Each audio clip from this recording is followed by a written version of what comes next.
Quel est ton prénom? Sabine. Sabine? Oui. Je vais t'essayer de préparer. Si vous, ah oui, j'ai oublié de vous dire, si vous voulez enregistrer, vous pouvez. Je profite. Ah, qu'est-ce que je peux faire pour toi? Alors moi j'ai soit un message de mon papa, Son prénom? Alain, ou alors mon petit-neveu Anthony. Anthony. Il est parti, il avait quel âge? 3 ans et demi. Ah, alors un enfant c'est toujours très compliqué. Oui. Sinon mon papa. Ton papa et son prénom? Alain. Alain. Alain, il fait pas les choses à moitié, hein. C'est tout ou rien avec lui. Il me dit, est-ce qu'il y a une histoire un petit peu, justement, tout ou rien? Est-ce que ça a été compliqué entre vous deux? Oui. Parce qu'il me dit, c'est tout ou rien. Il me dit, Alain, il me dit, j'ai pas passé mon tour, hein. Il me dit, je savais pas parler, c'est comme s'il voulait toujours tout imposer. Il me dit, je veux qu'on fasse la paix.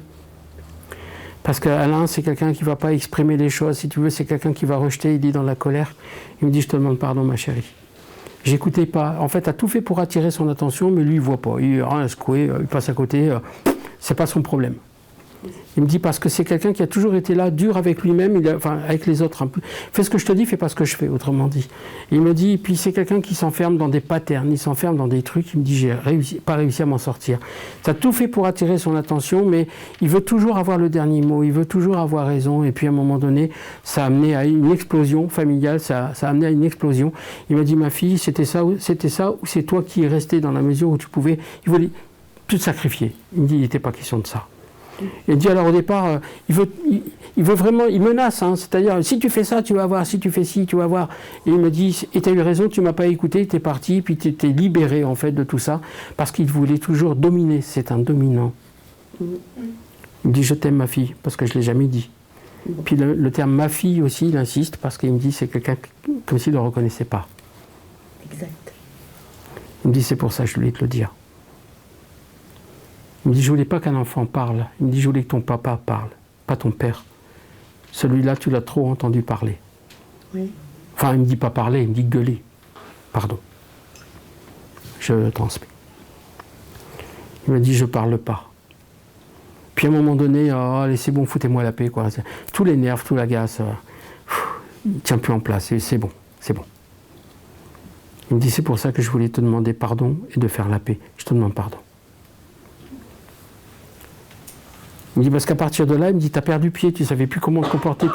Il avait tellement fait de dégâts que tu as eu du mal à te reconstruire. T'es reparti autrement, mais il y a eu du mal. Il y a des gens qui se reconstruisent tout de suite, mais là, ça n'a pas été le cas. Ça n'a pas été le cas. Il va bien. Mais il me dit, toi, je veux que tu ailles mieux. Je veux que tu ailles mieux. Je veux que tu ailles mieux. Il me dit, c'est pour ça que le petit gars m'a laissé passer. Il t'aurait parlé quoi qu'il arrivait. On avait besoin de ça, en fait, pour lui et toi. Okay. Il est parti usé, fatigué, hein, mais de colère. Hein, il y a des excès aussi, hein, visiblement. Hein. Oui. Hein, donc il me dit, je me suis enfermé dans tout ça, puis il n'a plus de limite à un moment donné. C'est matin, midi, soir, ça va loin, ça trop loin. Donc addiction, alcool, je pense. Mais ça y va, ça y va, ça y va. Hein. Très violent.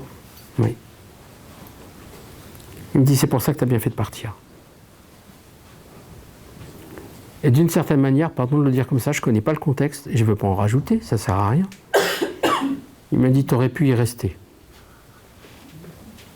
Une fois, il a failli me tuer. Il m'a chopé et on a essayé de m'étrangler. Étranglé, oui. C'est pour ça qu'il dit, tu aurais pu y rester.